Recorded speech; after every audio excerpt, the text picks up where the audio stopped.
ایک آدمی نے اللہ تعالیٰ کا دیدار حاصل کرنے کے لیے 40 دن کا چلہ کاٹنے کا فیصلہ کیا اور وہ اللہ کی مخلوق سے لا تعلق ہو کر ایک جنگل میں بیٹھ گیا اور اس نے عبادت کرنی شروع کر دی۔ 37ویں رات اسے ایک آواز آئی کہ اگر تم اللہ تعالیٰ کو دیکھنا چاہتے ہو تو صبح بازار میں چلے جاؤ اور فلاں آدمی کی برتنوں کی دکان ہے، وہاں پر آپ کو اللہ تعالیٰ مل جائے گا۔ صبح ہوئی، اس آدمی نے اپنی چادر کندھے پر ڈالی اور بازار کی طرف چل پڑا۔ جو ہی وہ بازار میں داخل ہوا تو اس نے دیکھا کہ ایک بوڑھی عورت ہاتھ میں ایک پرانا برتن لے کر بازار میں جا رہی ہے۔ وہ آدمی اس عورت کے پیچھے چلنے لگا۔ اس بوڑھی عورت نے وہ دیگچی ایک برتن کی دکان والے کو دکھائی اور کہا کہ میں اسے بیچنا چاہتی ہوں۔ اس دکاندار نے اس کا وزن کیا اور کہا کہ اماں یہ دیگچی 4 درہم کی ہے، لیکن اس ماں نے کہا کہ نہیں، میں اس کو 6 کی بیچنا چاہتی ہوں۔ اس دکاندار نے کہا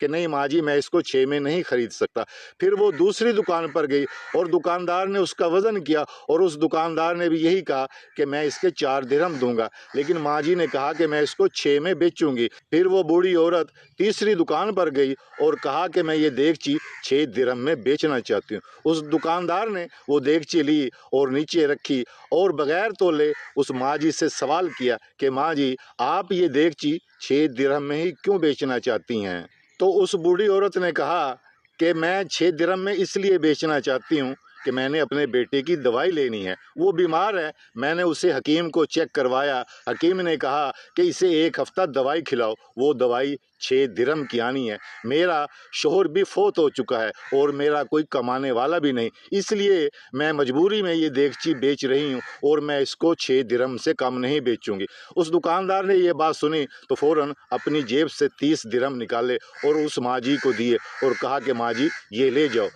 اس عورت نے 30 درہم لیے اور اس دکاندار کو بہت زیادہ دعائیں دیتی ہوئی چلی گئی۔ وہ آدمی یہ سب کچھ دیکھ رہا تھا تو اس نے اس دکاندار سے کہا کہ تم کیسے تاجر ہو، تمہیں تو کاروبار کرنا ہی نہیں آتا۔ میں دیکھتا آ رہا تھا کہ اس بوڑھی عورت نے یہ دیگچی 2 پچھلے دکانداروں کو دکھائی اور انہوں نے 4 درہم کی خریدنے کا کہا، تو تم زیادہ سے زیادہ جتنے وہ بوڑھی عورت 6 درہم مانگ رہی تھی اتنے ہی دے دیتے۔ اس دکاندار نے یہ بات سن کر کہا کہ میں اگر 6 درہم دیتا تو ہو سکتا ہے کہ اس کو دوبارہ پیسوں کی ضرورت پڑتی اپنے بیٹے کی دوائی لینے کے لیے، اس لیے میں نے اس کو 30 درہم دیے اور میں نے دیگچی نہیں بلکہ اس کے بیٹے کی دوائی کا نسخہ خریدا ہے۔ غیب سے اس آدمی کو آواز آئی کہ اے نادان، اللہ تعالیٰ ان دلوں میں رہتا ہے جو اس کی مخلوق کا خیال کرتے ہیں۔ اللہ تعالیٰ ان لوگوں کے دلوں میں بستا ہے جو اس کی مخلوق کے